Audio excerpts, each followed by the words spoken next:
Hello, আসসালামু আলাইকুম। Welcome to Fatiya blog. কে কেমন আছেন? আমি তো আলহামদুলিল্লাহ ভালো আছি। তো প্রতিদিনের মতো আরেকটা নিউ ব্লগ শুরু করলাম আপনাদের মাঝে। এই তো সকাল সকাল, আজকে সকাল আর ওঠা হয় নাই, সকাল সকাল ওঠা হয় নাই। আজকে ওর বাবার দোকানে ভাত নেয় নাই, তো আজকে একটু দুপুরে রান্না করা হচ্ছে। তো সকাল উঠে অনেকগুলো থালাবাটি ধুলাম, তারপর রান্নাঘর মুছলাম, ক্লিন করলাম। তারপর কি রান্না করবো চিন্তা ভাবনা করতেছিলাম। তো ভাত বসাই দিয়েছি, সকালে ঘুমাইছিলাম 10টা পর্যন্ত। তারপর উঠছি, যেহেতু আজকে মেয়ের জ্বর, অসুস্থ, শরীর খারাপ, তাই মাদ্রাসা যাওয়া হয় নাই, তো ঘুমাইছিলাম। তারপরে যে আজ টুকটাক ফ্রিজ থেকে সব অনেক কিছু ছিল, সব নষ্ট হয়ে যেতেছে, সেগুলো বের করছি, কী কী রান্না করতে পারি। তো বের করলাম, দেখলাম, তো হঠাৎ ফ্রিজে বলা অনেক দিন ধরে গরুর মাংস রান্না করি না, তো মেয়ে বাবার জন্য গরুর মাংস রান্না করব। আর আমি রান্না করব পটল দিয়ে পাঙ্গাস মাছ, কলমি শাক, এই তো এগুলোই রান্না করব। তো কাটাকুটা করে রেডি করলাম। তো যে গরম পড়ছে হঠাৎ করে, তো মেয়ে আমার শরবত খাবে, তো লেবু দিয়ে একটা লেবু দিছি আর একটা ট্যাং দিছি। তো ট্যাং দিয়ে লেবু শরবত বানাইছি, মেয়ে খাবে আমি খাবো। গরমের ভিতরে শরবত বেশি বেশি করে খাওয়া ভালো, যে গরম পড়ছে প্রচুর। তো হঠাৎ করে আবার বৃষ্টি বৃষ্টিও সাজাইছে, আবার গরমও লাগতেছে, মানে সব দিক দিয়ে কীরকম জানি। তো মেয়েরে দিছি, প্রথম মেয়ে খেতে ইচ্ছে হয়েছে, মেয়েরে দিছি, তো আমিও খাবো। হঠাৎ করে দেখেন বৃষ্টি শুরু হয়ে গেছে, বৃষ্টি হচ্ছে, বৃষ্টি দেখে এমন বৃষ্টি হচ্ছে, বৃষ্টি।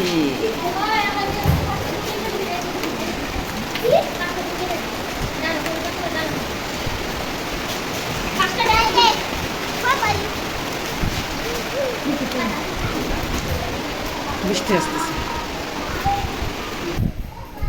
তো বাহিরে প্রচুর বৃষ্টি হইতেছে। তো হঠাৎ গুরুম গুরুম করতেছে আর বৃষ্টি হইতেছে। তো আমি হঠাৎ চিন্তা ভাবনা করলাম যে গরুর মাংসটা কীভাবে রান্না করতে পারে, চওলা নাই।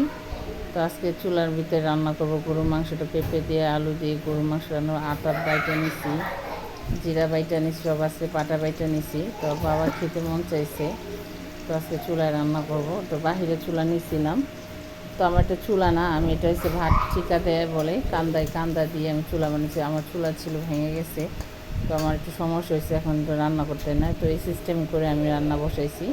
তো এইভাবে রান্না করা যায়, ভালোই লাগে, আমি রান্না করতে পারি। তো এখানে এসে গরুর মাংস রান্না করবো, তো পেঁয়াজ বসাই দিছি, তো পেঁয়াজ ভাজতেছিলাম।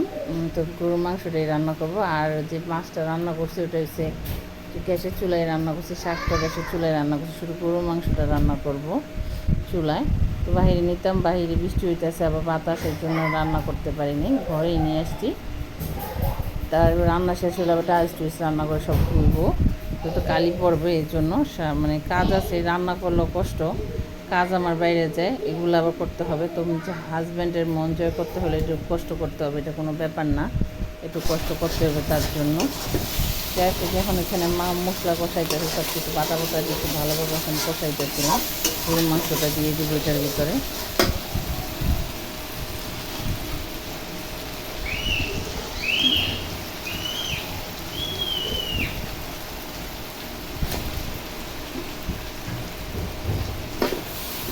ফালাই দিছ মা,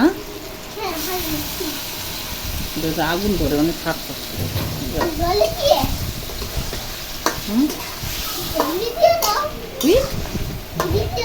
ময়লার পানি, মাংস রক্তের পানি,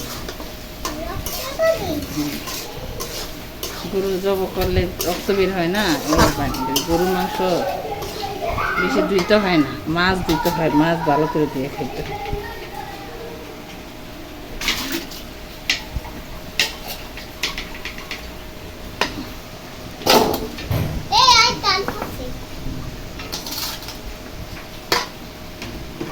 শেষ, তোমার এটা হইলে তোমার গোসল করা করো, একটু নাড়া দাও, এটা তো নাড়ো, নাড়া দাও, তো চাড়া দে, নাড়তেছি,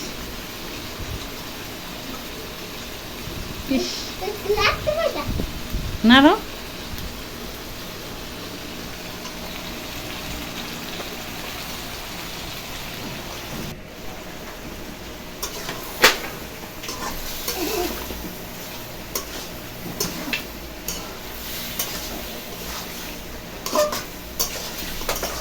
বাবা এমন করে না মা।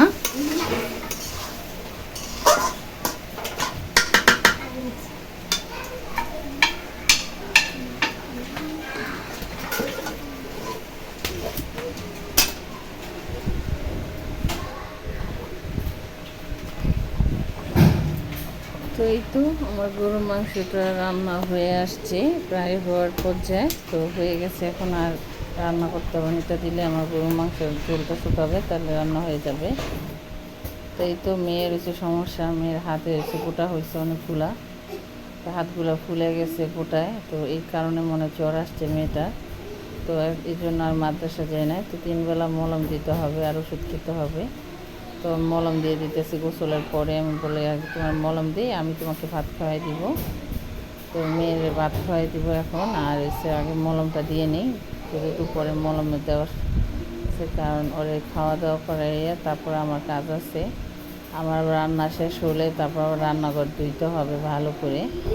যত কালি পড়ছে ভালো করে পরিষ্কার করবো, সাবান দিয়ে ধুইব, তারপরে গোসল করব, খাওয়া দাওয়া করব।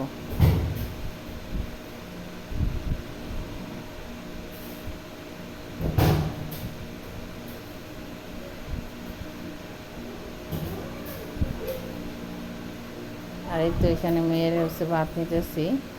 মেয়ে এসে ভাত খাবে। আজকে ডাল রান্না করে নেই, পটল দিয়ে পাঙ্গাস মাছ রান্না করছি।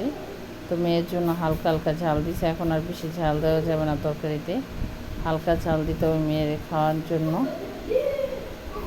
তো মেয়ের ভাত খাওয়াই দিয়ে তারপর আমি বাকি কাজগুলো করব। তো কারেন্ট ছিল না, কারেন্ট আসছে। তো কারেন্ট আসার পরে এই যে ভাত খাওয়াই দিয়ে তারপর আমি যাব কাজে। এই তো গরু মাংস রান্নাটা শেষ। দেখেন গরু মাংস চুলায় রান্না করলে কত সুন্দর একটা কালার আসে, দেখতে কত সুন্দর কালার। তো খেতেও ভীষণ মজা হবে, কারণ চুলায় রান্না অনেক মজা। তো খাওয়া দাওয়া শেষ, আমি কাজ টাজ করে ঘর মুছে আসছি রান্না করতে। এখন আমার মেয়ের আবার 3:30 বাজে বলতেছে আম্মু আমার ক্ষুধা লাগছে। হঠাৎ বায়না করছে চা খাবো, চা বানাই দাও। তো এই তো গরম গরম চা দিয়ে গেছি, গোসলের আগে ওকে চা বানাই দিয়ে গেছি, আর এসে বিস্কিট দিছে। আমি বলছি তুমি এগুলো খাও, আমি এসে ভাত খাবো গোসল করে, তুমি এগুলো খেতে থাকো। তো ওকে আগে ওগুলো দিয়ে গেছি। মেয়ের বায়না যা করে তাই আমার করতে হয়। তো এই তো আমি এসে গোসল করে আসছি, আইসা এই তো এখন আমি ভাত খাবো। তো অনেক দেরি হয়ে গেছে, রান্না করে ক্লিন টিন করে ঘর মুছে 4:20 মতো বেজে গেছে। তো এখন আমি কলমি শাক দিয়ে আগে ফার্স্ট টাইম ভাত খাবো। তারপর আমার ফেভারিট খানা হচ্ছে মাছ, আর পাঙ্গাস মাছ হলে তো কোনো কথাই নেই।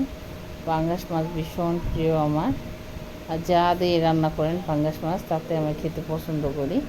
তো আমি এখানে যে শাক দিয়ে আছে, আজকে বোমা মরিচ নাই, যদি বোমা মরিচ থাকতো তাহলে শাক দিয়ে ভাত খেতে আর ভীষণ মজা হতো।